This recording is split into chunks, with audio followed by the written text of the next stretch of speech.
Feel about how your tight ends are doing? I like where we're at right now. I mean, I got a big group. I got guys that have been around for a while, like Brandon Hill and Malcolm Johnson. Gus has been around for a little bit, so I got a nice mixture of older guys and younger guys. It's good change for some of the things I've had to experience in my first couple of years. It's not just a mix of ages, but all types of bodies out there. Oh yeah, I mean, you got wideouts, running backs, tight ends, DNs, linebackers. I mean, you got the whole spectrum of body types in my room now, which is a good thing. Is that just kind of a reflection of what's necessary for the tight end position in the spread type offenses? In Coach Mullen's offense, it's a very unique situation because they have to have the ability to block Chris Jones, Bernard McKinney, and Jamerson Love. They have to be able to do all those things. They have to understand run game, they have to understand pass game, blitzes, coverages, protections, routes. The only person that has to know more than them is a quarterback. So it's a very unique thing, and with that, you're going to get a wide range of people that can do that, from the 6'7", 270 guy to the 6'2", 240 guy. So the bottom line is being an intelligent, good football player who can do multiple things. Great, good mismatches for us. Your first impressions of Darian Hutcherson, did you coach him? He's a big athletic kid. I like to think I'm a pretty good coach. I can't coach him to be 6'7". He's got great feet. But at the same point, he's at the same stage as all first-year guys in the program. We probably had more offense in by practice, too, than he had all last year. So it's just a matter of him getting comfortable with learning a new language, going against all SEC players, not just some SEC players from where he was coming from.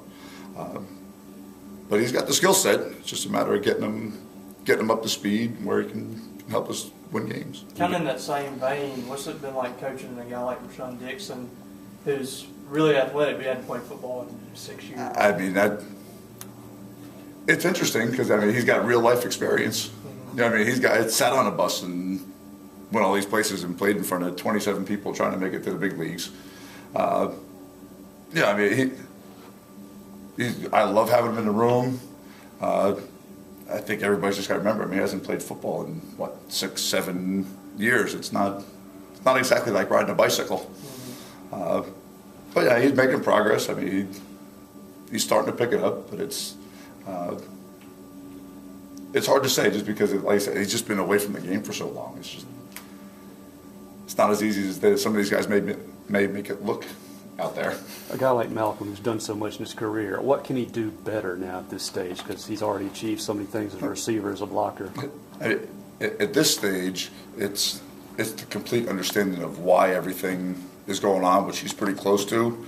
But probably the biggest thing for him is passing on the legacy that a guy like Marcus Green did. This is how Gus Wally, this is how you prepare for a game. This is how you study film. This is what you do in the off season. This is how I read these coverages. This is how I picked up these blitzes. That obviously he has to have a huge role for us to be successful this year. But off the field, that his biggest contribution has to be passing on of this is what you need to do to be an all SEC performer like me in this offense. With all the injuries that Gus has went through, how anxious is he to get on the field? Oh, geez, I'd swear you'd think it was August 30th for that guy already. Going through that makes you appreciate how much you love something. When you get something taken away from you, you realize how much you love it. And I think that's what it did to Gus. And the fact that he is healthy now, I think it just makes him crave game day more than normal. Talked about Hutchinson's feet. What do you saw from his hands? Does he have good hands? I know he's a former basketball player. At 6'7", he's got huge hands. It's just a matter of getting comfortable. Again, just being around all those people. Does he have good soft hands? Absolutely. But again, just getting used to going against. It's not fair for me to say. I can't imagine you run against too many Bernard McKinneys. Right. As a coach, and you said you can't coach his height, and do you have to remind yourself that do you get too excited sometimes that you can't teach his intangibles technically? You have to, with a guy like that, you have to talk to him in a different way than you do Malcolm. Malcolm at 6'3", I'm not going to say it's easy to play with leverage, but it's easier than if you're 6'7". So you just have to talk to him about some different things. He's got to remember that he is bigger. But again, like, he does have to block Preston Smith now. He does have to block Chris Jones now. He's got to block guys similar to him, so the things that he might have been able to get away with in the past, he's got to fix in order to have success. With your guys doing so many things in so many different aspects of the offense, how do you structure a practice this time of year especially to get a look at everybody? It's a challenge. You know, I mean, you have to pick and choose what you're focusing on that day.